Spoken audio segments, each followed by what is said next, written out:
Hey guys, Ben from FitFilms here.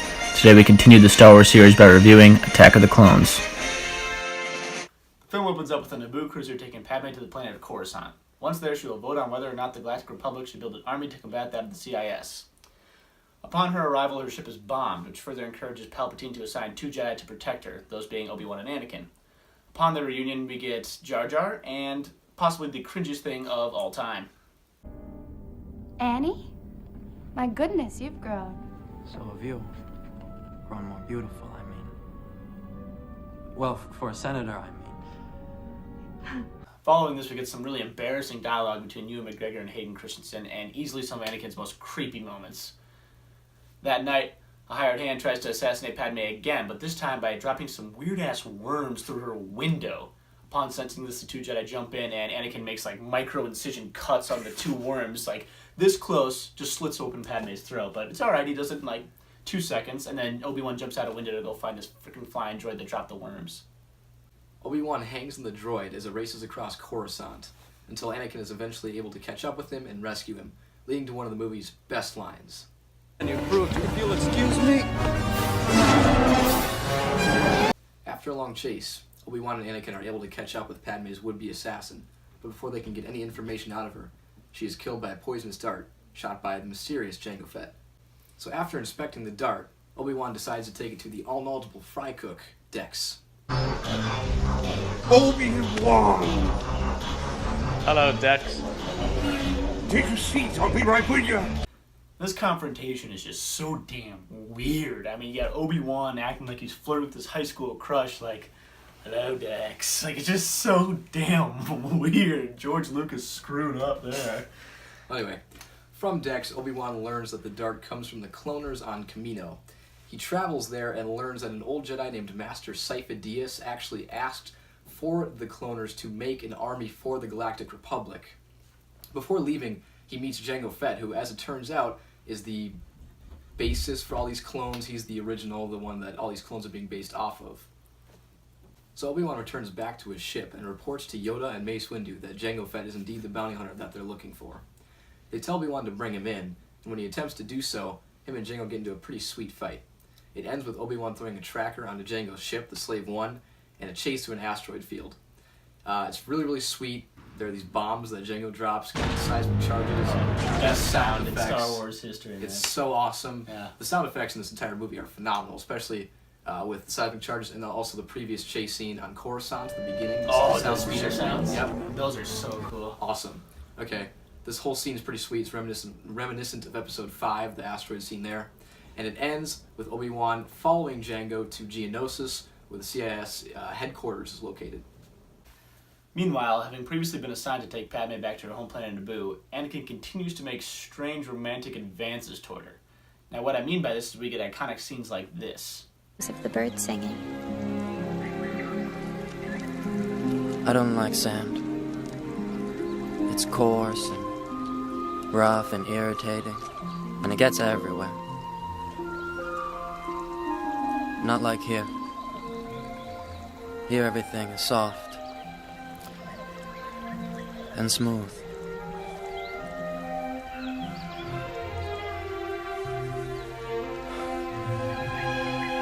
Now, those scenes like this just create up some messed up dialogue that somehow George Lucas let slide.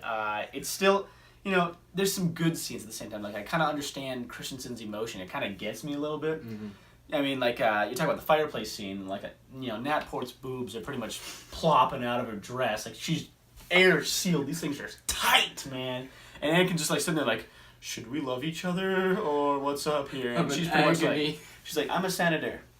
I cannot love, and her boobs are just, like, these things are massive here. But it doesn't make any sense. But at the same time, like, the dialogue there is It's not all nearly right. as bad as people make it out to be. There's some good aspects here. After Padme and Anakin finally accept their love for each other, Anakin seems to make a new plot point out of absolute nowhere, saying that his mom's in peril on Tatooine.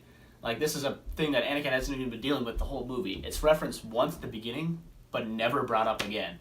So all of a sudden he's like, we gotta go to Tatooine to save my mom. So they do. There they meet Watto, they have weird talking droids, and all of a sudden he meets Klieg Lars, the one-legged wonder. It also has a cool scene with the guy from this movie, Joel Edgerton, and this guy just looks weird. He's out of place, but he's Owen Lars. He's Luke's adopted father, so it's a cool reference. I like how they put him in this movie, just even if it's in for like 5 minutes. So, but essentially, he realizes that his mom's been kidnapped by sand people, and he's got to go save her. So this creates the best scene in the movie to me. I love this scene so much because it's emotional. He meets his mom, and it's very, very good.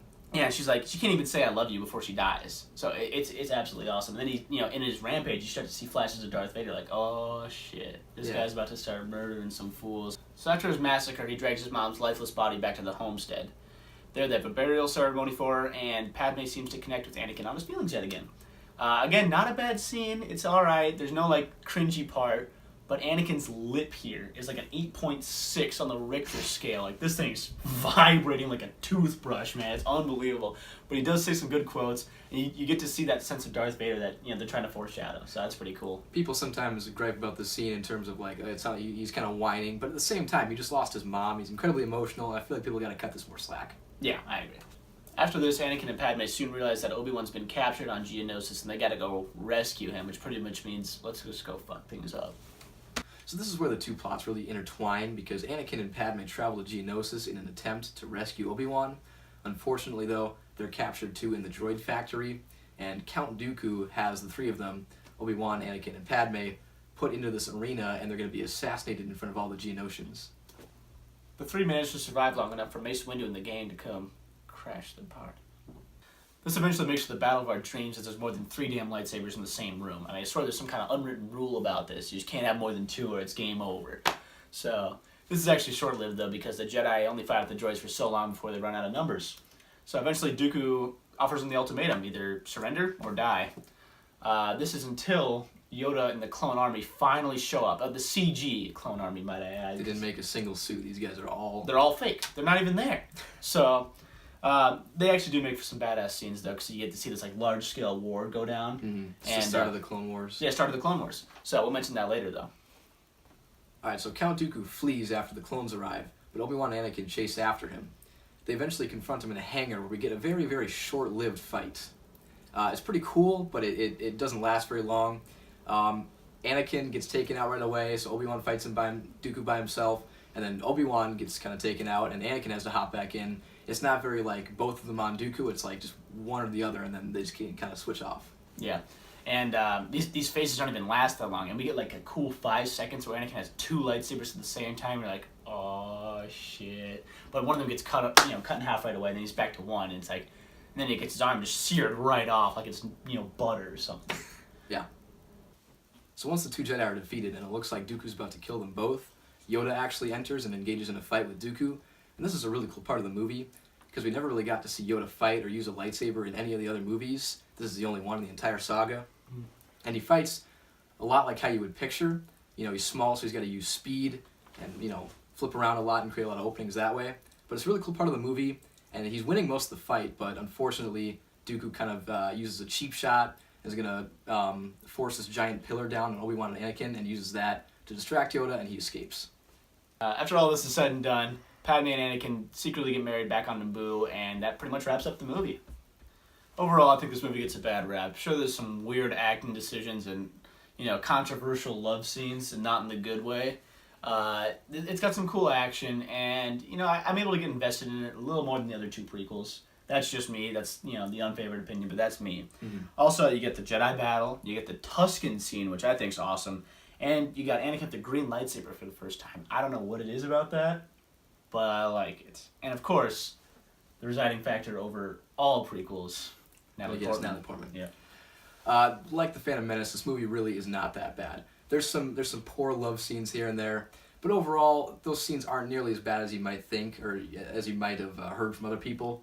There's a lot of action here, the story's pretty solid, and with those love scenes, the awkwardness of it is actually understandable, because if you look at Anakin's situation, he's been with all these, like, emotionally detached Jedi for so long. He's been away from his mother. He's never really had these kind of interactions with anybody. So his relationship with Padme being awkward at first and him coming across as, like, kind of creepy, it's almost understandable, and I feel like she warms up to that, and that's why she eventually falls in love with him.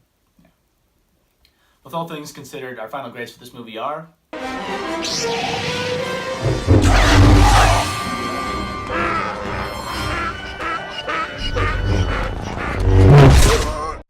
Hey guys, thanks again for watching. Stay tuned for our next installment of the Star Wars series, Revenge of the Sith.